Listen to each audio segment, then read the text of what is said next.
Dans la mythologie chinoise, le qilin est un animal légendaire qui incarne l'harmonie et la sérénité. On combine qi, le mâle, avec lin, la femelle, dès l'Antiquité. On situe sa première apparition en 2697 avant Jésus-Christ.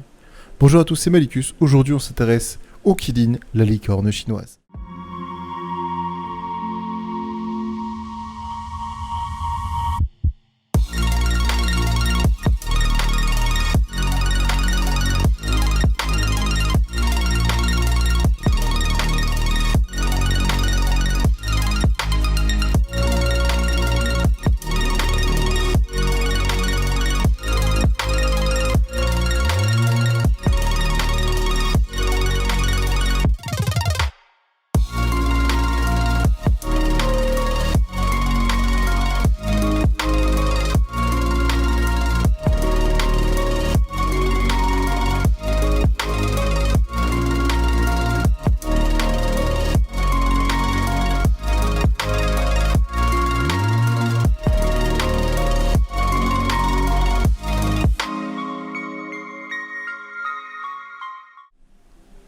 Première partie, naissance du qilin.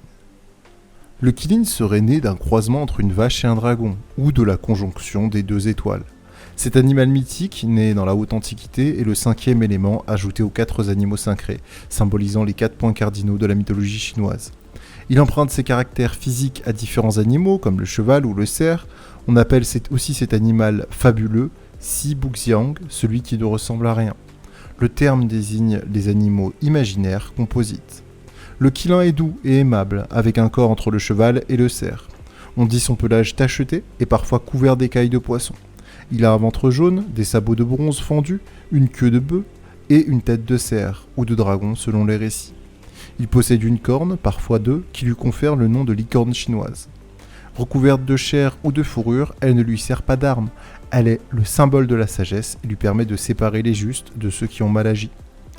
La démarche du qilin est élégante et régulière. Il ne fait pas un pas sans avoir regardé auparavant où il allait. Le but ici est de ne rien détruire avec ses sabots. Aucun brin d'herbe ne finit écrasé. Il ne laisse aussi aucune trace. Il se déplace sur l'eau comme sur la terre. Il marche sur la surface de l'eau sans se mouiller. On dit que le qilin peut vivre entre 1000 et 2000 ans. Partie 2. Qilin, présage de bons auspices. Le qilin déteste la saleté, il évite les régions polluées ou les lieux mal entretenus. Il ne dort que sur des terrains plats et propres. Il est herbivore et ne fréquente que des lieux paisibles, comme les jardins, les temples ou les palais. Il vit dans des lieux préservés ou auprès d'un sage. Le qilin apporte le bien-être à ceux qui ont la chance de l'apercevoir. On le qualifie de bête auspicieuse car il apparaît dans les périodes de prospérité. Sa voix mélodieuse a la tonalité d'une cloche. Son cri d'été est annonciateur d'une nouvelle exceptionnelle. La venue d'un grand sage ou d'un futur empereur qui fera de grandes choses. Voir le qilin est le présage d'une descendance prestigieuse, de la naissance d'un enfant talentueux. Il apparut, dit-on, de la mère de Confucius quelque temps avant sa conception, et qui lui donna une tablette de jade issue de sa gueule. Son cri d'automne redonne des forces et le cri de la femelle annonce la paix. S'il apparaît dans des textes, le qilin est rarement représenté. On l'associe souvent à Feng Huan, le phénix qui règne sur les oiseaux. Malgré sa nature douce et pacifique, il est capable de lutter, de rugir et de cracher des flammes lorsqu'il est en colère. Partie 3. Le qilin, une espèce éteinte par la violence du monde. Le qilin, comme je l'ai dit, représente la prospérité et la santé, mais aussi la fertilité. C'est un noble animal qui soutient les puissants, empereurs comme nobles. Il symbolise la fortune. À l'époque actuelle, il protège les grosses entreprises. Et aussi, il symbolise la justice. Sous les Han de 206 avant à 220 après Jésus-Christ, il est l'emblème des justiciers comme un cerf unicorne peint dans des tribunaux.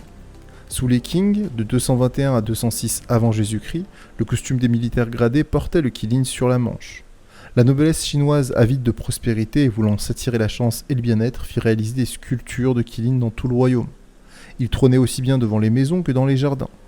C'est en 1414 que l'explorateur Zheng He ramène d'Afrique une girafe que l'empereur qualifia de qilin. Elle avait des cornes, un long corps, des taches qui rappelaient celles de l'animal.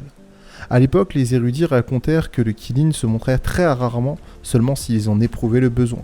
Ils pensaient que la corruption, la cupidité, la malhonnêteté, la violence du monde avaient incité le qilin à s'isoler des hommes. D'autres enfin pensaient que l'espèce était éteinte. De nos jours, il est convoqué lors des manifestations bénéfiques qui mettent en avant la grandeur, la félicité, la justice, mais encore la paix.